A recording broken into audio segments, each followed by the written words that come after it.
सज्जनों, इस वीडियो में हम एंजाइटी तथा डिप्रेशन पर मनोविज्ञान तथा योग के माध्यम से चर्चा करेंगे।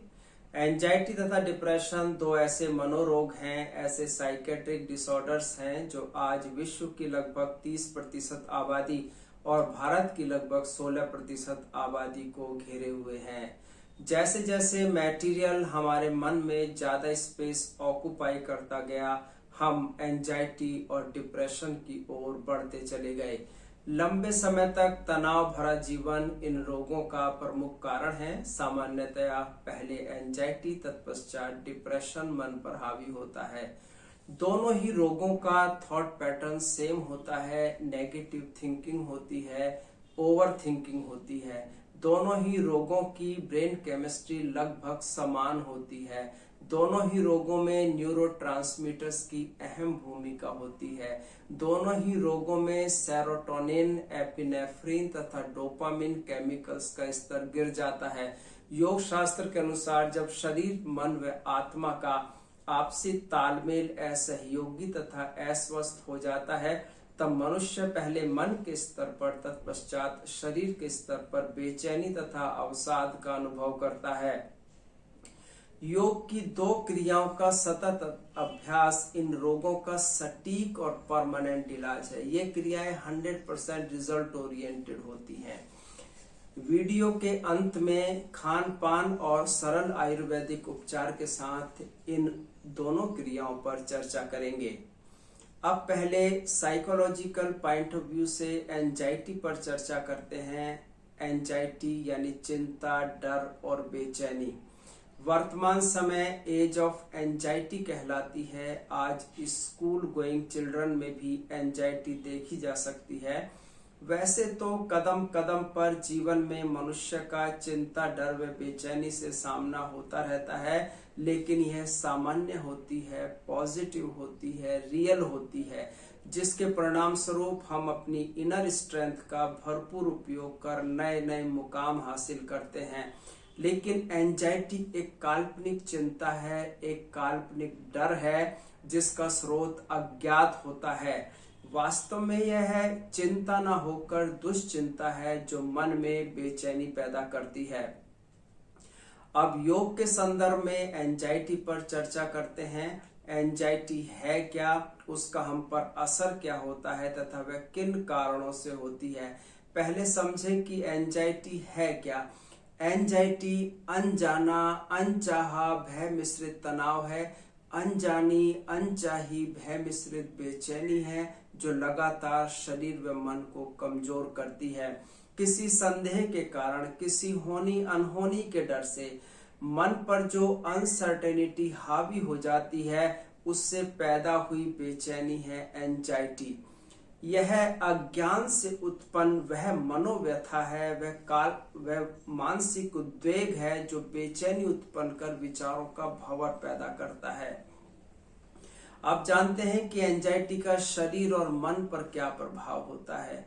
मन अनरियलिस्टिक और नकारात्मक विचारों में उलझा रहता है। शरीर की समस्त कोशिकाएं स्टिफ होकर शरीर को रोगग्रस्त बनाती हैं। अनेक रूपों में व्याप्त यह बेचैनी मनुष्य के व्यक्तित्व की समस्त संभावनाओं को समाप्त कर देती है, हमारी प्रगति में सबसे बड़ी बाधा बन जाती है। शास्त्र कहता है कि इस मनोवेग को दृढ़ता पूर्वक अस्वीकार ही करना चाहिए, चूंकि भय के विषय को आकर्षित करता है और हम भंवर में फंसते चले जाते हैं। अब जानते हैं कि एंजाइटी किन कारणों से होती है। योग शास्त्र के अनुसार एंजाइटी नकारात्मक सोच का परिणाम है, तनावग्रस्त जीवन का परिणाम है, साइकोमेंटल एक्टिविटीज का परिणाम है, यानी काम, क्रोध, लोभ, मोह, अहंकार और ईर्ष्या का परिणाम है। जब इनमें से एक या एक से अधिक साइकोमेंटल एक्टिविटी मन पर हावी हो जाती है, तब पहले हम एंजाइटी तत्पश्चात डिप्रेशन की ओर बढ़ जाते हैं।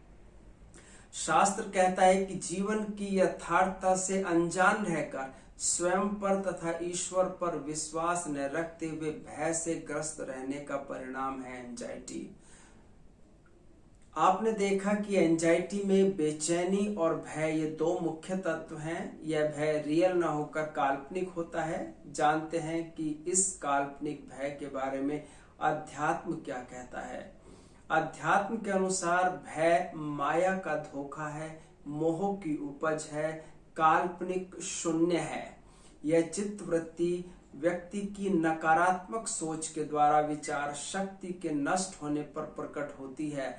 माया कभी भी किसी को भय से मुक्त नहीं रहने देती। यह मोह रूपी अस्त्र से भय को उत्पन्न करती है। अब ये माया क्या है? माया परम शक्तिशाली ब्रह्म शक्ति है। कबीर माया मोहिनी मोहे जान सुजान, भाग्या ही छूटे नहीं भरी भरी मारे बाण। माया बड़े बड़े ऋषि मुनियों को मोह लेती है। माया मोह का सहारा लेकर मनुष्य के मन पर हावी होती है। मोह उसका अस्त्र है।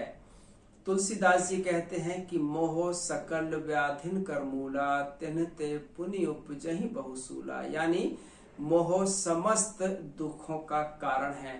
अतः धन संपदा के मोह से बचें, शरीर संबंधों के मोह से बचें, चूंकि असामान्य मोह हमारे पतन का कारण बनता है। ये तो थी बेचैनी पर यानी एंजाइटी पर चर्चा। अब डिप्रेशन पर चर्चा करते हैं। जब आप अपने बारे में अच्छा महसूस ना करें, दूसरों के बारे में अच्छा महसूस ना करें, अपनी दैनिक आवश्यकताओं को, अपने दैनिक क्रियाकलापों को पूरा करने में कठिनाई का अनुभव करें, तो समझें कि आप डिप्रेशन की ओर बढ़ चले हैं। डिप्रेशन में मन पर वर्थलेसनेस, होपलेसनेस की फीलिंग हावी रहती है। जीवन नीरस लगने लगता है। समस्याओं का कहीं अंत होता नहीं दिखता। लगता है जैसे बेवजह जिए जा रहे हैं। इसी स्ट्रॉन्ग फीलिंग की वजह से मन में आत्महत्या के विचार आते हैं। अब जानते हैं कि डिप्रेशन के लक्षण क्या हैं, कैसे पहचाने कि किसी को डिप्रेशन है। लॉन्ग स्टैंडिंग उदासी पहला लक्षण है। रोगी की दृष्टि असामान्य होगी, वह नजरें बचाता दिखेगा, उसकी दृष्टि में बेचैनी होगी, उसकी आवाज अस्पष्ट होगी, उसके विचारों की गति बेकाबू होगी, वह एकांत पसंद करेगा, उसका आत्मसम्मान यानी सेल्फ एस्टीम निम्न स्तर का होगा। अब जानते हैं कि एंजाइटी और डिप्रेशन में सामान्य उपचार क्या है। एक तो दिन में 1 से 1.5 घंटा फिजिकल एक्टिविटीज को दें। वॉक करें, अपनी पसंद का गेम खेलें, फ्री हैंड एक्सरसाइज करें, योग करें। दूसरे, रोज कुछ ऐसा करें जो आपको सुखद एहसास दे। जैसे अगर कोई आपकी हॉबी हो, सोशल वर्क करें, म्यूजिक सुने, लॉन्ग वॉक पर निकल जाएं। तीसरे, 15 मिनट रोज सूर्य स्नान करें। आंखों पर सनरेज पड़ती हैं तो फील गुड हार्मोन बनता है और धूप में बैठने से विटामिन डी भी प्राप्त होता है। रोजाना 7 से 8 घंटे की नींद लें। अपने आप को बिजी रखें, गोल बनाएं, काम में डूब कर काम करें, लेकिन ज्यादा बिजी भी ना रहें। बैलेंस डाइट लें, omega 3, omega 6, omega 9 rich diet लें, यानी अलसी, अखरोट और फिश का सेवन करें। पेठा नर्वाइन टॉनिक होता है। पेठे की सब्जी खाएं, पेठे की मिठाई खाएं, पेठे का जूस पिएं। आयुर्वेद के अनुसार एंजाइटी और डिप्रेशन दोनों वात विकार हैं। अतः गैस न बनने दें, कब्ज न रहने दें। गैस बनती है, कब्ज रहती है, तो गैस और कब्ज पर मेरे वीडियो देखें। अब जानते हैं कि सरल आयुर्वेदिक उपचार क्या है।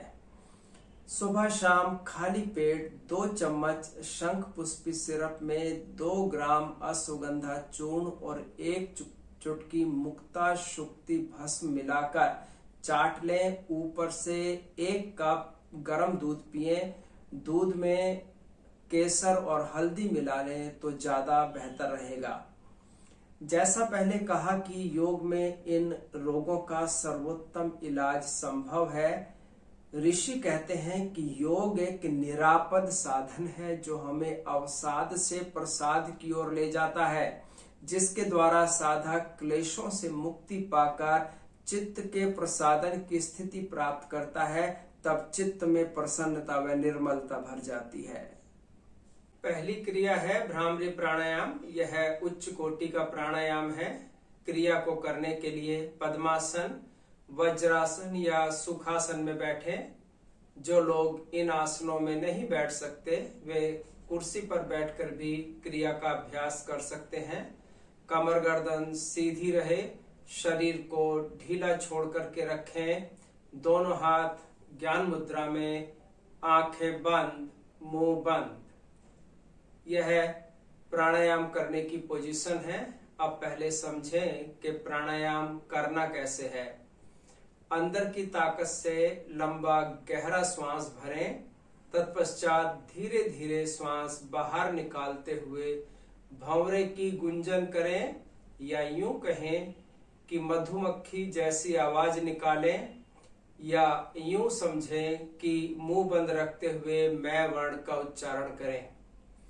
याद रहे, इनहेल और एक्सहेल का रेशो लगभग 1:2 रहे, यानी श्वास निकालने का समय श्वास लेने के समय से लगभग दुगना हो। एक इनहेल और एक एक्सहेल को मिलाकर एक साइकिल बनता है। आपका साइकिल ज्यादा से ज्यादा लंबा हो, लेकिन इजीनेस बनी रहे। प्राणायाम करते करते जब भी घुटन महसूस हो, एक्सहेल करके छोड़ दें, 2-3 श्वास नॉर्मल लें और फिर दोबारा से प्राणायाम का अभ्यास करें। मुझे देखें।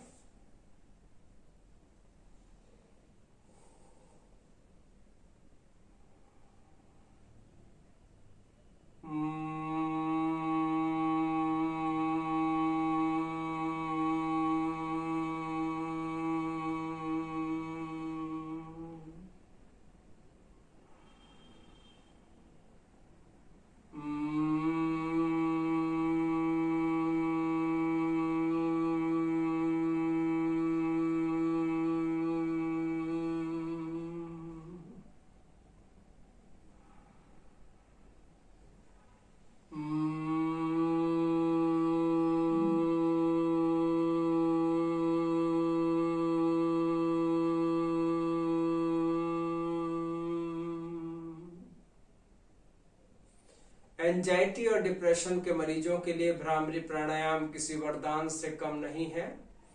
करते करते अभ्यासी को सुखद एहसास होता है। नॉन फेलिंग रेमेडी है, 100% रिजल्ट ओरिएंटेड है।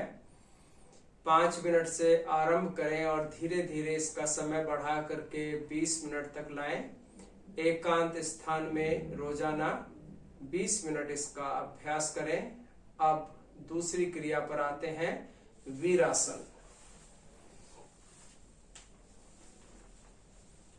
इस तरह खड़े हो जाएं।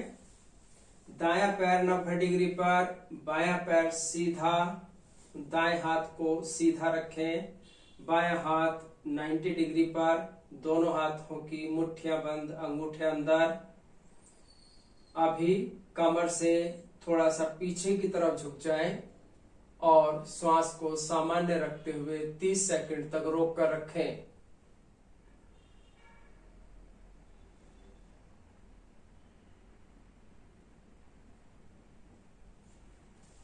दूसरी साइड से भी करें। हाथ और पैर की पोजीशन चेंज हो जाएगी।